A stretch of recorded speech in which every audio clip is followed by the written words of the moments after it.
Sia masantren emang dalil aya. Bacakeun aing kakara kamari maminggu tah ngaji. Coba bacakeun aing ye poho coba ge di Qur'ana. Surat naon kareta pohoan aing lah. Nah ieu dalil masantren ieu.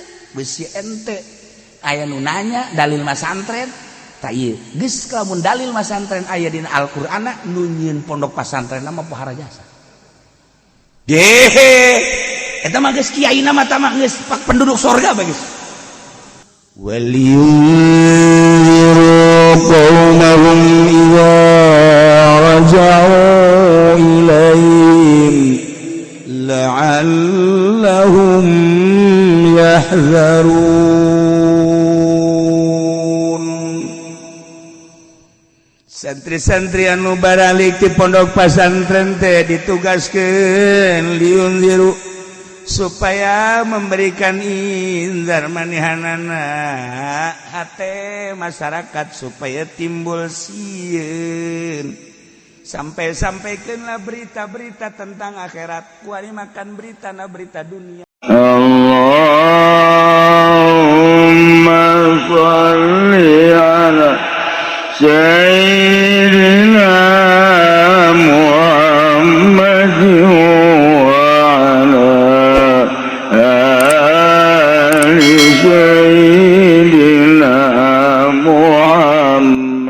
أعوذ بالله من الشيطان الرجيم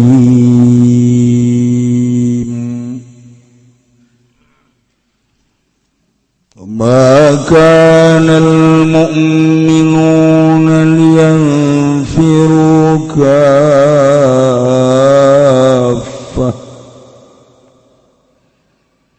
فلولا نفر من كل فرقة منهم طائفة ليتفقهوا في الدين ولينذروا قومهم إذا رجعوا إليهم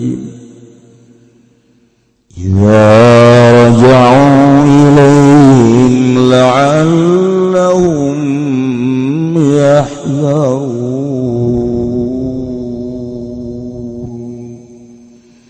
Allah alam bimuradi walam ma'ubuh walan semang-semang sadan melaya mu'minu ahli Madinah ani dakhal bisaking naiman ngari saking perang wasalan Nabi ulan ngutus apa Kangjeng Nabi sallallahu alaihi wasallam syariatan ing utusan perang nafaru jami'an maka pada minta ya mukminun ahli Madinah kabeh jami'an ahli sakabeh Panazala magatung muruna bayat wa makanal mu'minuna Allah lam bimuradilan orana nasa pongkang mu'min kabaiku depon yanta ngalintar ya mu'minun kabeh ilal gozwi maring perang kafatan halisa kabeh falaula maka lamun oranana Bahala tiga semakan atawarana nanafaro minta min kuli berkotin saking saban-saban golongan kobilatin tegese kobilah dan tetap minum saking mu'minun Sofoto ibatun sagolongan jamaatun tegese jamawa makasal bakunalan menang sapagang tetap kabeliat tafakuh darpun yenta belajar iya bakun ilma kiswa tegese kang menang kabefidini ing dalam agama waliun zirula darpun yenta memeden iya bakun kabeh Kumahum ingkaunya bakum iza wajal tatkala babalik ya kaum gabe ilai maring bakun minal goji saking perang bitalimihim ma ta'lamu kalawan belajar kalawan mempelajarinya kau ing barangkang ta'allamu pada belajar ya bakun kabeh hu ing ma bidal ahkam saking pirang-pirang hukum la'allahum yahdharun manawa ya kaum aku pada wardi ya kaum kabeh ayo qaballah ing siksa Allah bimtithali amrihi wa nahi kalawan nuruting perintah Allah lan larangan Allah. Qala Ibnu Abbas ucap siapa Ibnu Abbas fa hadhihi makhsusatun bis-saraya maka utai kila ayat iku kang dentangtukeun kalawan pirang-pirang utusan perang wallati qablaha bin nahyi an takhallufin wahid fima idza kharajan nabi lan utai kang tetep ing dalam sadurung haji kalawan kangjeng nabi saking dari mangarikeun suci ikut tetep ing dalam barang kang tatkala metu sapa kangjeng nabi sallallahu alaihi wasallam tatkala metu sapa kangjeng nabi sallallahu alaihi wasallam. Ayat ieu teh nilik kana zahir mah nyangreud jeung ayat anu samemeh ieu mengenai soal perang. Tapi cek ulama terutama Imam Hasan ngajelaskeun ayat ieu mah ayat tidak ngan ditempatkeun pelebah ayat perang. Jadi ayat dua pandangan. Masalah. Nilikana zahir mah cek Imam Jalal teki sabab turun ayat teh barang kangjeng Nabi ningali ka para mukminin ahli Madinah teh loba nu tinggaleun tina ngalaksanakeun perang waktu Tabuk maka kangjeng Nabi teh terus ngomentar nyeksekan ka ahli Madinah teh kesempatan emas anu luar biasa perang teh eueuh deui panggede-gedena ganjaran teh perang menang luhur agama Islam langsung asup sorga eueuh rugina make jeung kudu tinggalin segala rupa nyeksekan kangjeng Nabi ya Allah cik urang mah ulah teu datang ka kitu umat-umatan ketika ya instruksi perang ulah datang ka tinggalin sahabat di Madinah para mukminin di Madinah ningali wajah kangjeng Nabi maraheun pisan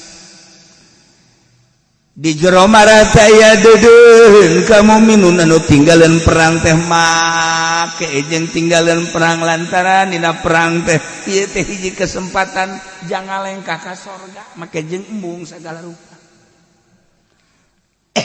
idinya sahabat jeung mukminun kabeh di jero hatena enggas di ayeuna kajen kukumaha ge moal tinggalin aing perang baik eta perang dibarengan ku kangjeng Nabi atawa kangjeng Nabi na teu perang di imah ngutus para sahabat kami mah dek milu bae dek aya kangjeng Nabi dek eueuh kangjeng Nabi ketika aya utusan perang berangkat kami mah kabeh karana itu di Madinah dengan bahasa wallahi la natakhallaf an Rasulillah sallallahu alaihi wasallam la an sariyatin ba'saha pokona mah kaula moal tinggalin sama sekali dina instruksi kangjeng Rasulullah tentang instruksi perang baik aya kangjeng Nabi maupun aya kangjeng Nabi kami berangkat baik kangjeng tekad tekar itu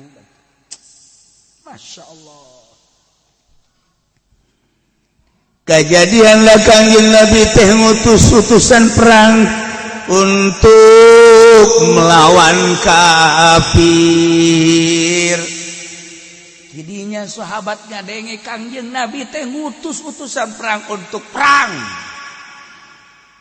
Untuk melawan kafir. Eta mah geus we orang-orang mukmin di Madinah.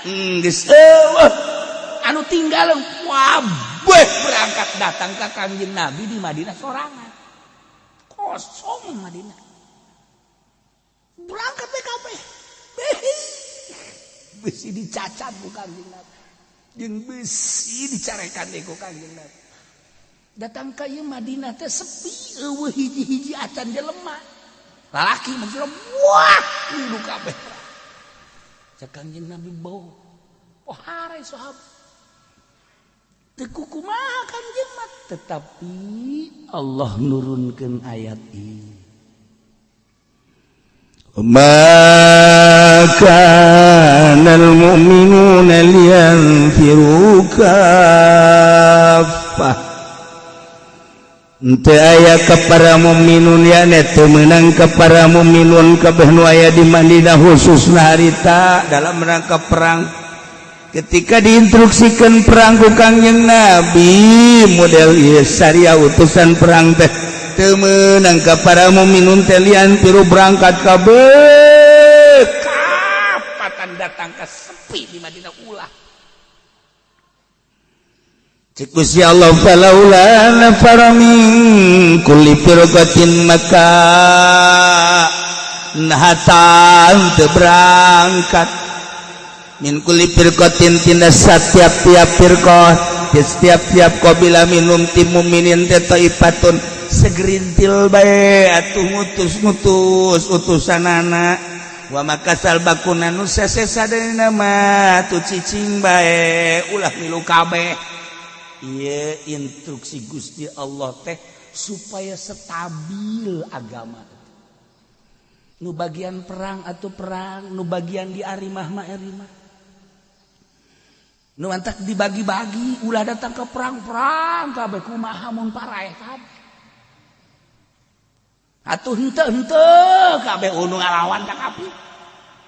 Ulah kitu ternyata Allah Subhanahu wa taala mere cara sebagai metode luar biasa.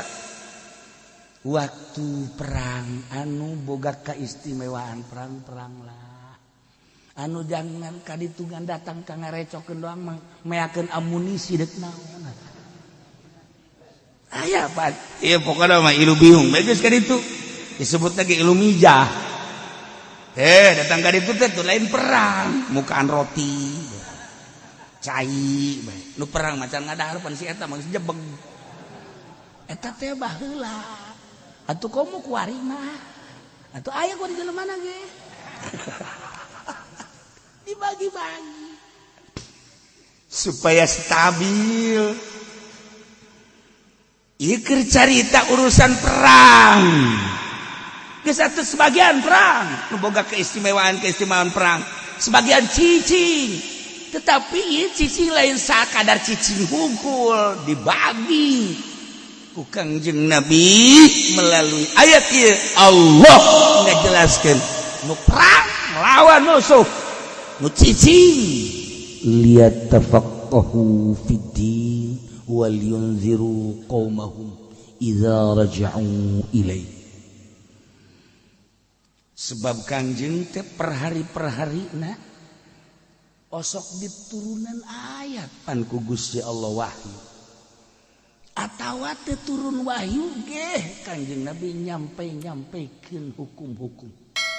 Nu caricing di imah ulah cicing di imah sadi imah-imahna bae tetapi merapat ke Kangjeng menunggu kedatangan wahyu atau Kangjeng Nabi nyaritakeun wahyu anu geus diturunkeun ka Kangjeng Nabi ngaji berarti lihat tafaqahu supaya ngalalarti ngararaji paham fiddin dina urusan agama waliyundiru kegeus paham ngana bisa nyampaikan inzar qaumahum ka kaum-kaumna nu daratang perang idza raja'u ilaihim di mana geus baralik deui kan jadi stabil Islam ketika perang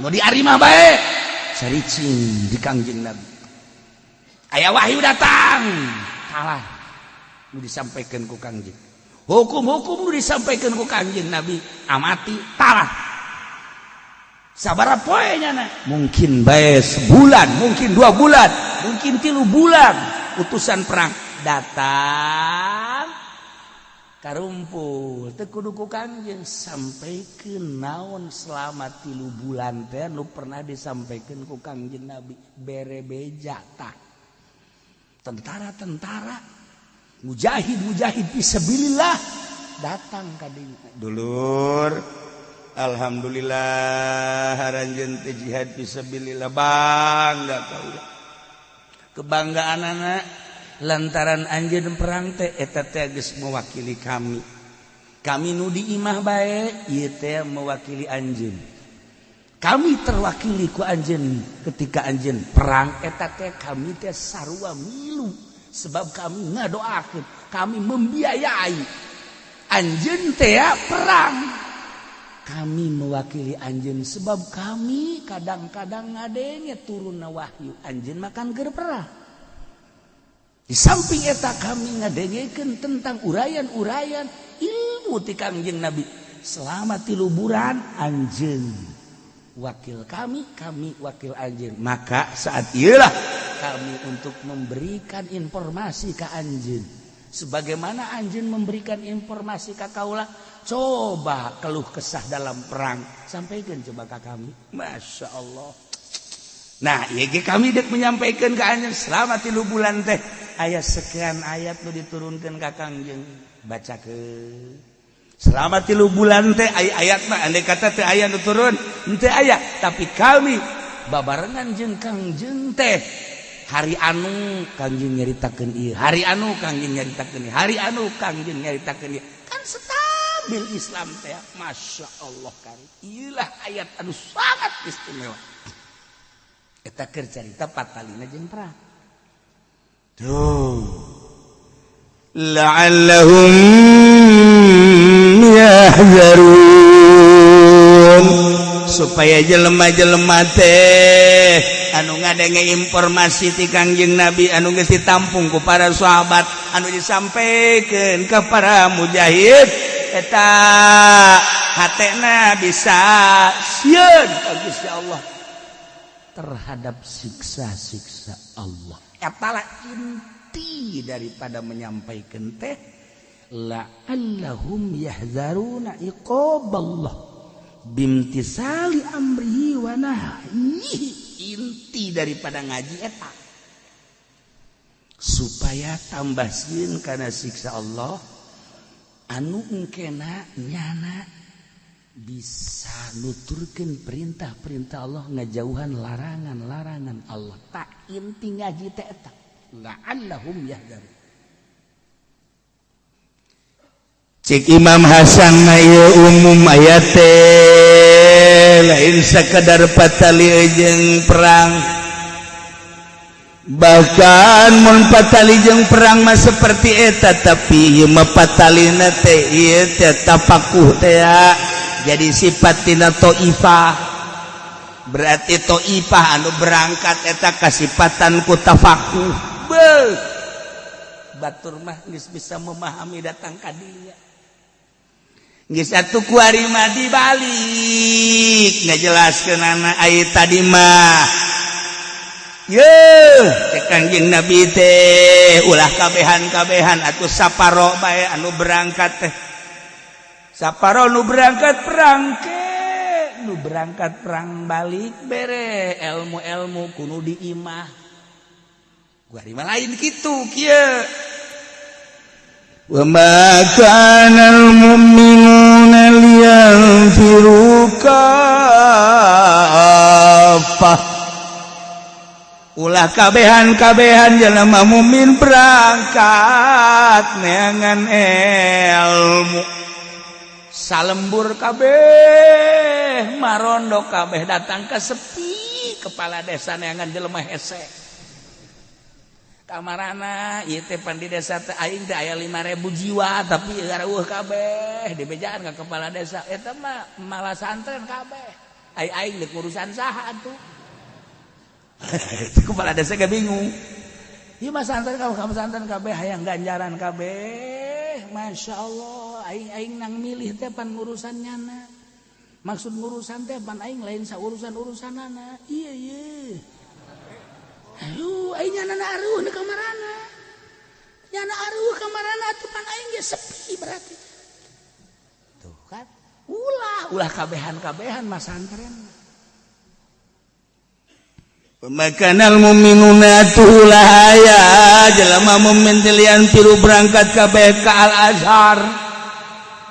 Kamisro. Sia mah hosa kitu bae ge. Sok jasa. Berangkat kabeh ka Mesir dek belajar kabeh berangkat lantaran di lembur teh kapan aya sawah ladang anu kudu diurusan, di lembur teh kapan aya hewan anu kudu diurusan, di lembur teh kapan aya nu boga perusahaan kudu diurusan, di lembur teh aya anu keur ngabina kekuatan jangan lawan musuh Allah.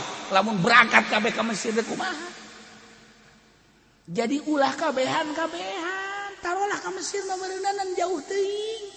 Bae mas santren urang Pandeglang mas santren ka Tangerang ulah kabehan ieu mah keur carita padahal mah kabehan hiji ge eueuh ieu mah keur carita ieu mah ulah kabehan sepi ge di ditu pan di ditu kan loba lauk emas anu urusan kadu anu urusan pan kocapi anu handapna kararas teh anu urusan eta urusan daripada gelang sepi ulah kabehan mas santren mah. Nah falaula lafara min kulli firqatin maka lahata cek ahli nahu ma ieu laula teh maedakeun kana tahdid laula walau mayal zamanil ibtida lamun asupna kana ibtida tapi lamun asup kana fiil maedakeun kana tahdid irit nyeuksekan ulah henteu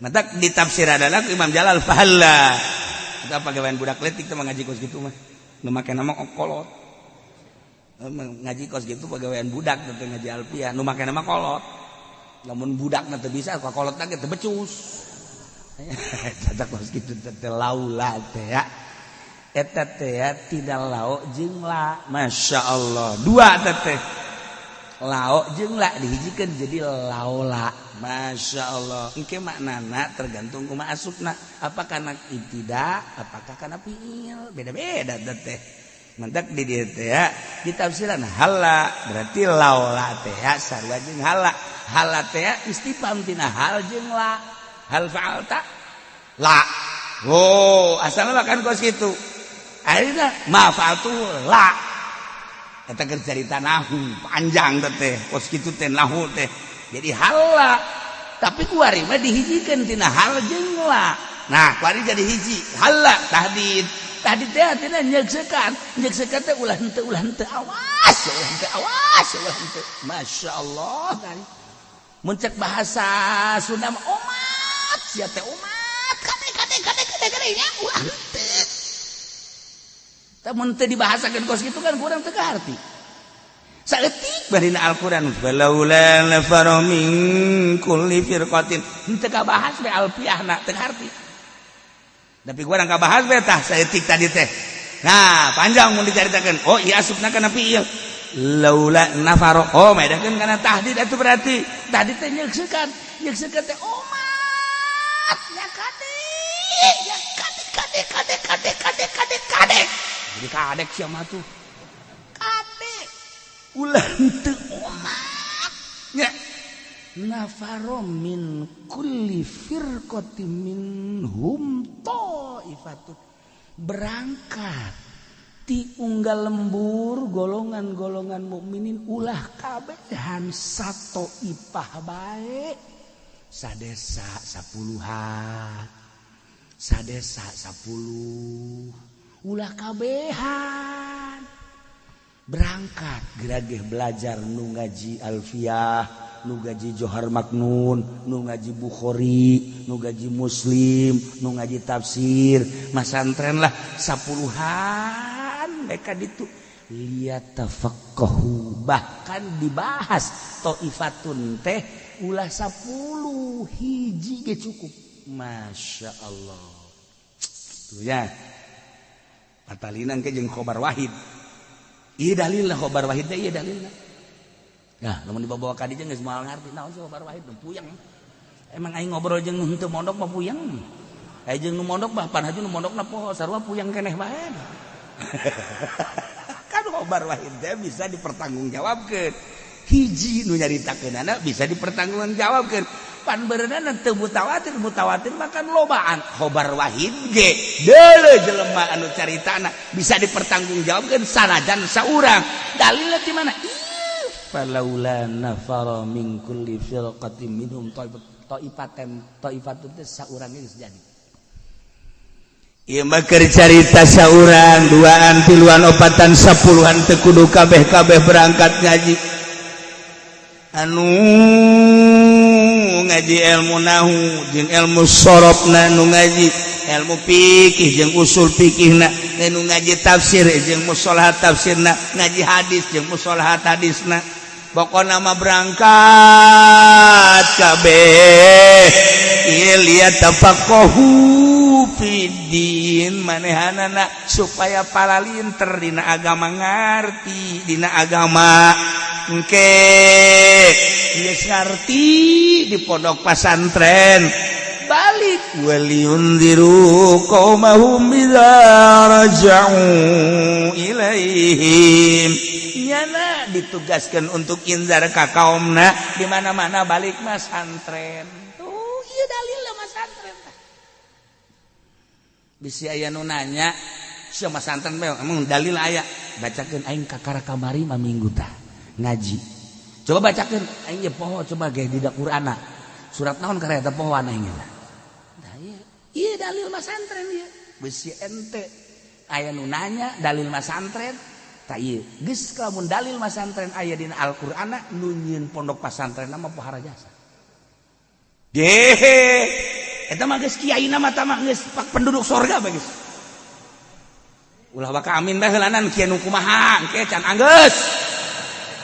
Mau ke amin bagus asan aing ya lain geus asa aing mah jelema nu nyieun pondok pesantren pohara jasa diaji ti mimiti sorok nahu fikih usul fikih tafsir mustalahatna hadis mustalahatna pohara jasa dijugjug ku jelema batur nu ngajugjug teu unggal lembur teu unggal daerah teu unggal kabupaten eta teh aya nas ieu falaula nafara min kulli firqatin. Masyaallah Quran geus aya taifatun mutus atuh berangkat cenah lihat apa kau supaya pinter dididik di pondok pesantren. Masyaallah menang 10 tahun teh bener beh capetang jasa menang 15 tahun beh alfiyah di kumis Johar Maknun di bulu bitis. Ya Allah. Jago-jago di kelek. Dibaca mah henteu. Jago jasa itu. Lihat tepak geus. Ya. Jadi berarti kuari mah firqah teh. Taifatun teh geus aya di pondok pesantren lihat tepak belajarnya na. Sakuplangan sakadar dalam negeri doang bisa di Pandeglang ke Tangerang, di Tangerang ke Pandeglang, atau ke Jawa Tengah, atau ke Jawa Timur, atau ke seberang kali itu ke Padang. Pesantren di Tangerang ke Padang, balik diri itu buka setan. Atau dalam eta luar negeri, kemana? Mesir, atau universitas tertua di dunia, Maroko. Masya Allah. Atau ke mana deh? Ke Madinah. Atau ke mana? Turki. Ayo ke mana? Belajar silahkan. Ayo kari mah utusan ayah cabang Turki di Singapura aya. Di mana deh? Malaysia geus aya. Diurangi ambalayah kuari. Jadi mah yang keluar negeri, oh salah. Atau luar negeri, Tasik berarti. Luar negeri Tasik. Nah, dekat mana belajar? Lihat tapak supaya pintar. Kuarima alhamdulillah 10-15 tahun teh geus pohara di pondok pesantren teh. Aju balik bertugas waliunziru qaumahum manehanana inzar ka kaum anu ditinggalkeun selama 10 tahun.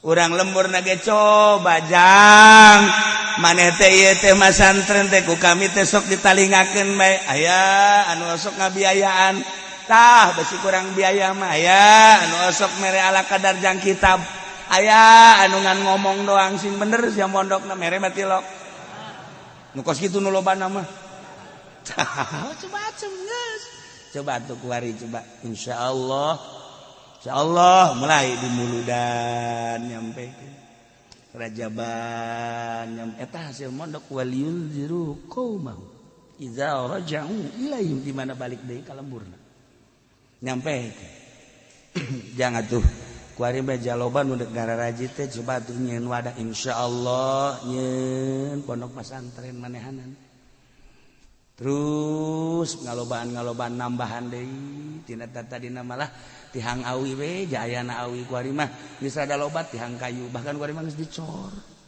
alhamdulillah tuh jadilah pondok pesantren Ma'hadul Islami ya Allah lantaran kabelah dieuna santri materok mere duit diganti muassasah yayasan as-supendiyah al-jahannamiyah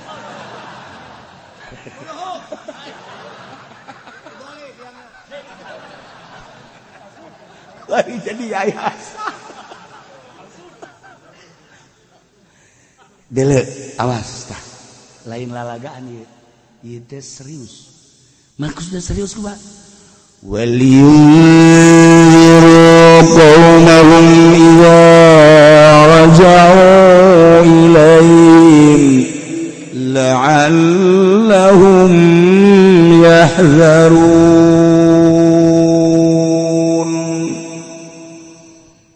Santri-santri anu baralik di pondok pesantren teh ditugaskeun liunziru supaya memberikan inzar manehanana hate masyarakat supaya timbul sieun sampai-sampaikanlah berita-berita tentang akhirat kuari makan berita na berita dunia kuari mah berita na berita akhirat berita dunia mah loba namun kos kitu mah ente beli koran berita dunia ente meri majalah berita dunia ente nonton TV berita dunia di HP berita dunia malulu ngobrol jeung polisi beritana berita Covid ayo dunia dan dunia ngobrol jeung TNI neng Covid ngobrol jeung urang lembur neng corona dibere duit urang lembur mandi nini alhamdulillah ieu ti corona mudah-mudahan panjang umur tak corona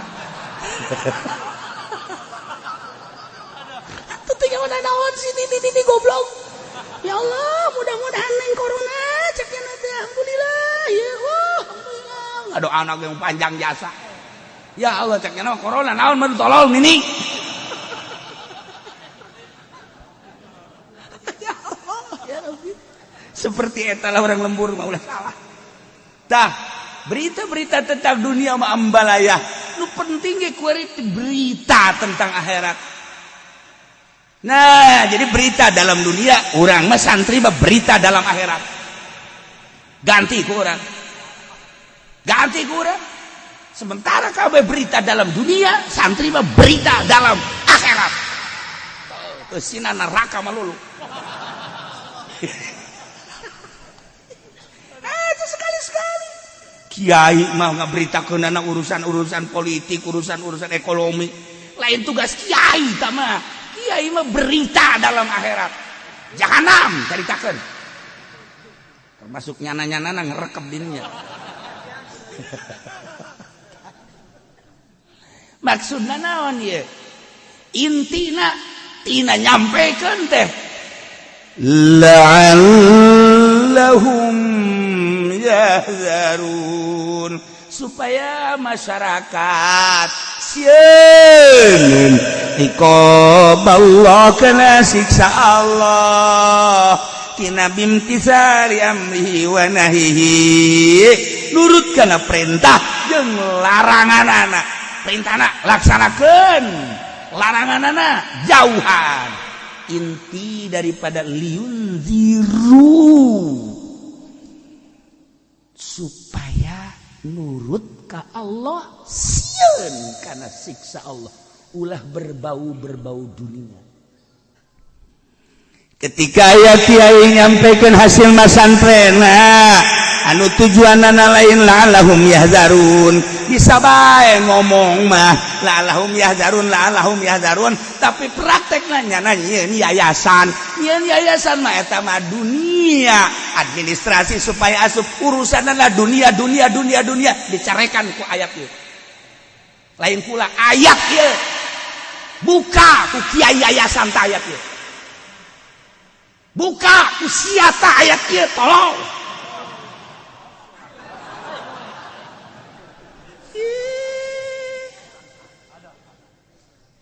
lain yayasan bae kemana yang ngomong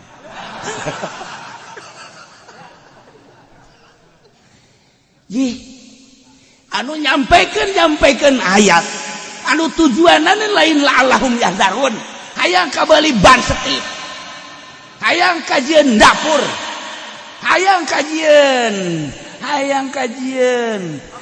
kajian ayo ngomong sia dicarekan ku ayat ieu buka geura tafsir ngeri ku lamun nyaritakeun la'allahum yahzarun teu meunang diganti ku dunia sebab ieu keur nyaritakeun kestabilan agama di ditu ge liat tafaqahu fiddin supaya belajar untuk mengerti tentang agama anu intina liunziru qaumahum jang nyingsieunan kaum supaya sieun kana neraka supaya sieun kana siksa Allah ulah main-main terhadap dunia ulah sok diojol ayat jeung dunia ketika nyieun yayasan ojol sakali ojol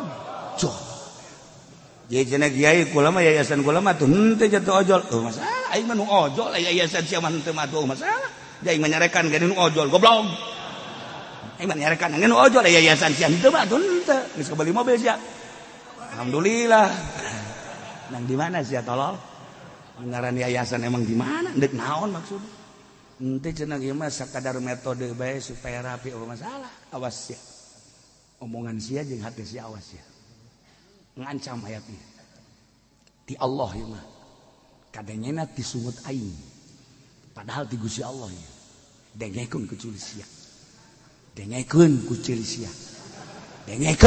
sia tah la'allahum yahzarun sieun ya lah sambarangan balik deui aing mah lah balik deui ya ngeri malin lalagan ya Allah ya Rabb ngeri tuh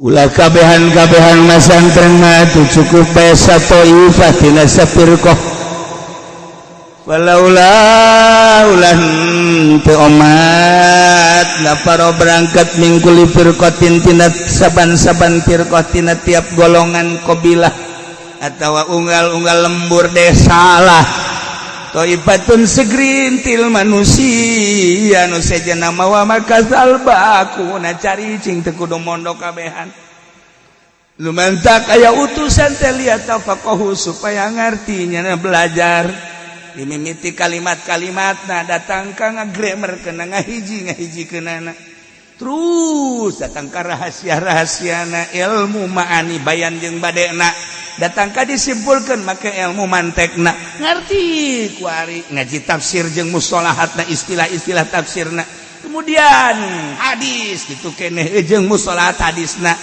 dan lain sebagainya make jangka waktu teu sakedeung 10 tahun 15 tahun anu 20 tahun datang ka harideung ieu na gitu di pondok pesantren tuurna hideung sikutna hideung horenganan lain urut ngapalkeun bisul harideung ieu nah bang ai santri mah harideung sebab urut kitu tah nulis ya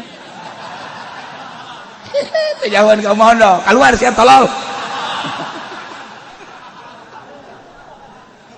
oh ieu hirideung ieu duur ya, sebab naon nangkub nulis, mata santri mah ulah kaget, lamun tuurna harideung, ieu na sikutna harideung, ieu na hideung deui sarua. Berarti bisulna katarang-tarang. Tuh kan? Belajar supaya lihat tafaqahu ngalal ardi, alhamdulillah. 10, 15, 20 tahun melihat tafaqahu fidin teh berhasil balik waliyunziru qaumahum supaya nyana memberikan petua-petua ka kaumna ngaindar supaya terbuka hati umat di lemburna anu tatadina ditinggalkeun teh idza raja'u ilaihim di mana nya geus balik masantren nyana nyampekeun indar la'allahum yahdharun supaya masyarakat teh nu tatadina judi lantaran bodoh sampaikeun siksaan judi sieun nu tatadina mabok bodoh sampaikan siksaan mabok engke di akhirat berita dalam akhirat berita dalam jahanam berita dalam neraka sabaraha hiji jahanam kedua dah barang tejang sia tah eta nuduhkeun doang aing mah dia sing tentrem sia di dinya geus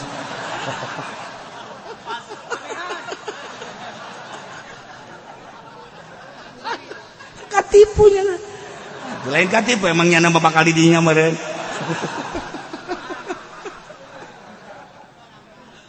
Teh sampaikeun la'allahum yahdharun teh lain nyaritakeun yayasan nyaritakeun teh ieu ojol jeung duniana lain nyaritakeun ceramah tapi ojol jeung duniana ieu nu bakal diancam ku ayat ieu sebab di dieu dibejakeun la'allahum yahdharun supaya sararieun iqaballah ai sieun kana siksa Allah teh eta teh ulah narima dunia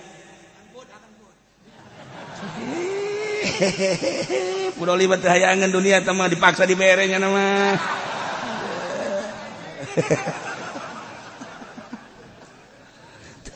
bimtisali amrihi walahi ya Allah ya Rabb ulah aya berbau dunia sama sekali asal geus berbau dunia diancam ku ayat ieu deleukeun tungtung kiai gula mendeuk ceramah tapi lillahi taala dititah ceramah teh ai lain kiai saha manya jarawara ceramah nek nyaritakeun naon koprok atuh lamun jawara ceramahnya nah dah ya nya tah anakna aya sabaraha kana jumlahna tuh siapa nya hojai tadi ge well siapa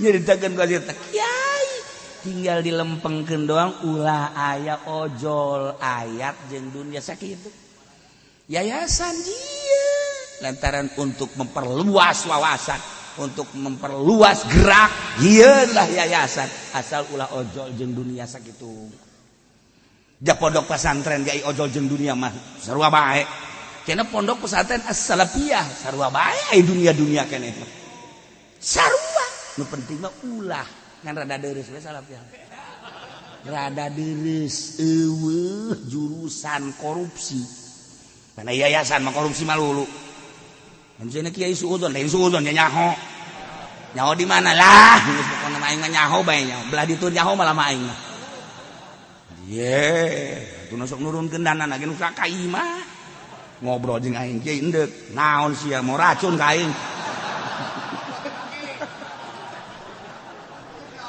aduh Masya Allah tak iya biasa ge la'allahum yahdharun itu telah mun dimantekan mah panjang ya teh dijieunkeun qodiah Masya Allah panjang ya teh kayak ira de waktu nah ya pohara ulama datang kang ngaawas-awas di awal nage ulah henteu ngeceng omat belajar masantren supaya pinter geus pinter kade ngeceng bahasana ge make lam juhud liat tafaqahu pohara tetenya masyaallah din nah kuari omat ngeceng sampaikeun nya make liun ziru make lam eta teh lain sambarangan rahasia-rahasiana sampaikeun ku hideup kade wajib nyampaikeun omat ulah henteu ka kaum di mana aceh geus baralik masantren idza raja'u ilaihim itu maksud tujuan amal la'allahum yahdharun supaya kaum-kaum sarieun moal sieun kaum kana siksa lamun kiaina encan sieun ka Gusti Allah konsep sieun ka Gusti Allah teh eta teh kudu anti dunia di kolbu ulah aya kerenyet-kerenyet aing ceramah sugan bae naik lah tadi nama 3 juta be 3 juta sudah naik be 4 juta atuh lanan sudah naik be 5 juta ulah kertek-kertek kos kitu aya dibere mah kaje tah mulai tah rada logor seetik tah alip-alipan tah kos kitu ge ngaranna ulah ya Allah ya mentak abah jangkung mah tah abah jangkung teh abah agrat eta teh ngomong dah lamun teh mah urang magahan ngaji di musola urang magahan ngaji di majelis taklim urang beuki ngopi mawa sorangan ti imah jeung termosna urang beuki ngarokok mawa ti imah rokokna ka beuki urang naon ulah osok haju ngarep-ngarep ti panitia pengajian lah moal rokok jadi juga sok aya nah eta ulah lo kitu ulah sok kitu geus bae mawa kopi bawa termos datang ka ditu lain ngaji urang jualan kopi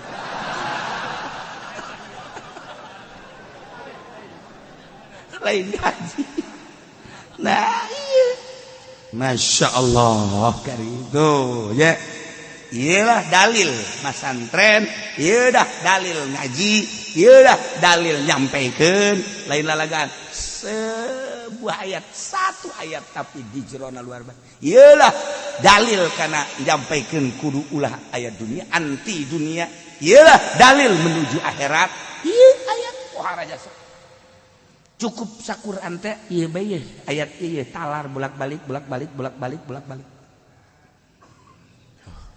urang belaraja dek gaji ka Cilongok minggu teu kudu sabelaraja saurang bae ceramah engke di masjid dulur kula teh minggu endeu ka Cilongok dulur mah di diari amah bae nya ge hasil ngaji kula di Cilongok ke bakal nyampekeun ka bapak-bapak kabehan di dieu tungguan bae geus ulah ka mamana beusi aya baso meuli tadi dinya bisa ada warteg naon geus berarti kula ka mamana ke kula balik di Cilongok kula nyampaikeun ngan kula teu boga ongkos-ongkosan imah maning dipencit di bener makos ieu mah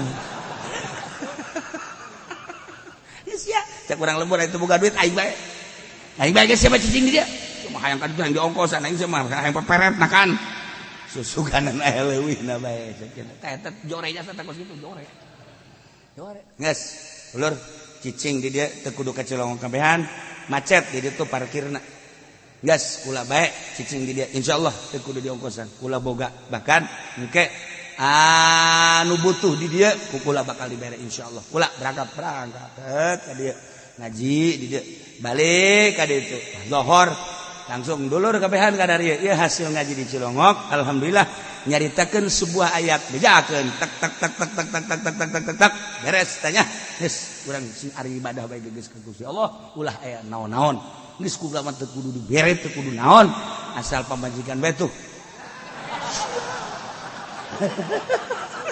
nyananan teh tapi pamajikan goblok ieu mah eta karek lihat tafaqahu supaya pinter wal yunziru qaumahum diparake ye ku saya ku Islam khuruj nya belajar tapi jangan belajarna di ditu di kamna aju di kamna aju nya ka unggal masjid aju di masjid teh memeh nanaonnya geus tangtung di heula ngaganggu jasa urang deuk wiridan tidak usah wiridan ini saya akan ceramah atau pan sakali mah kurang didengekeun pan nu ngadengekeun teh loba nu pinter aya nu ceramahna menang di buku cewek terjemahan teh ngaranna buku cewek itu lain dina kitab pan eta ahli-ahli masjid teh loba nu masantren nu sakola di Misri. Nah kan palalinter nyana datang celengkeung we macana ge salah tak ulah sampaikeun ka kos kitu caleh Isam Uruj. Encan waktuna ceramah geus ceramah. Deleheula ku urang. Waduh yang make udang-udang. Sing hade yeuh asana yeuh. Waduh. Hati-hati. Ya lain kan nyana maca doang dina kitab. Pulang geus nyahojasan sababaraha kali ka diceramahkeun deui sedengkeun nu ngadengekeun leuwih pinter ti manahanana. Ta eta anu jadi kejanggalan teh. Ari liun ziruna mah rada bener tapi etana tah kurang bener. Ieu teh beres. Tuh kan? Jadi ieu dileheula tah kurun teh militan jelema terus masak malah mah di juru mimbar. Wah, masalah eta teh keur tasawufan beureum di ditu mah. Gitu. Tapi eta kan bermasalah dah. Bermasalah teh nyana ceramah nu diceramahanana jelema ngarti. Kan dijebian kan di jelema. Nah, iya jadi masalah jeung ceramah mah lain kitu atuh beres pan titah wiridan heula geus beres wiridan siapa yang mau nih saya akan menyampaikan hayu eueuh nu daekeun kabeh atuh geus teu salah ngan kurang tepat teu salah ngan kurang tepat tuh nya dan lain-lain sebagainya. Iya belajar heula lihat tafaqahu fiddin geus kitu waliyun ziru qaumahum idza raja'u ilaihim di mana babalik sampaikeun baik anu masantren tahunan maupun anu ngaji kuari. Ngaji kuari geus kieu tah urang salat zuhur di lembur nongkrong. Naon sia? Ieu ngaji aing nyampaikeun. Nyampaikeun ieu hasil ngaji aing nyampaikeun. Oh sampai ke biasa sakumaha di dieu beres ta eta teh kudu kitu teh tak hirup geurang hirup nah ya Islam teh supaya ya kestabilan informasi tentang agama anu di imah bae supaya ngarti agama ngaharepkeun kedatangan anu mantes ngalalakon ngaji kitu kene nu ngalalakon ngaji minta informasi kanu di imah bae saling memberikan informasi anu tos pesantren 5 tahun teh datang ka lembur aya perkembangan naon coba di lembur baik politik maupun ekonomi atau agama sok sharing ngaran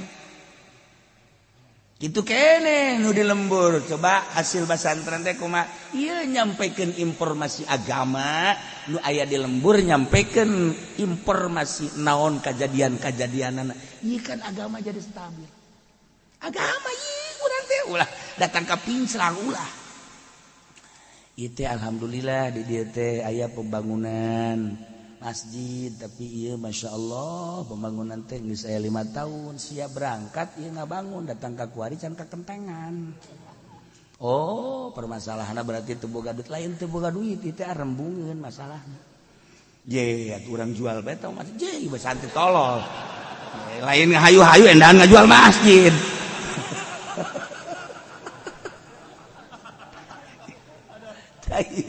informasi saling jadi hirup kabeh. No, informasi urang lamun di luar negeri sampaikan tentang Mesir, mun di Turki sampaikan tentang Turki. Oh kan, engke urang memberikan informasi ka manahanana. Jadi hirup urang teh ieu dititah kos kitu dumantak dibagi-bagilah ayat ieu teh kita enggak bagi-bagi. Bagian pertahanan dalam negeri polisi, bagian pertahanan luar negeri TNI. Bagian-bagian tentang perekonomian. Ayo saha pakarna menteri ekonomi. Bagian kesehatan menteri kesehatan dijian menteri nu encan aya ieu teh menteri tentang sampah encan aya persampahan menteri kesampahan encan aya ya atuh kan kalalotor encan aya menterina ieu teh mun kula jadi presiden dijieun ku aing eta menterina salah dikubruskeun ku urang ka sampah beuleum jeung sampah-sampahna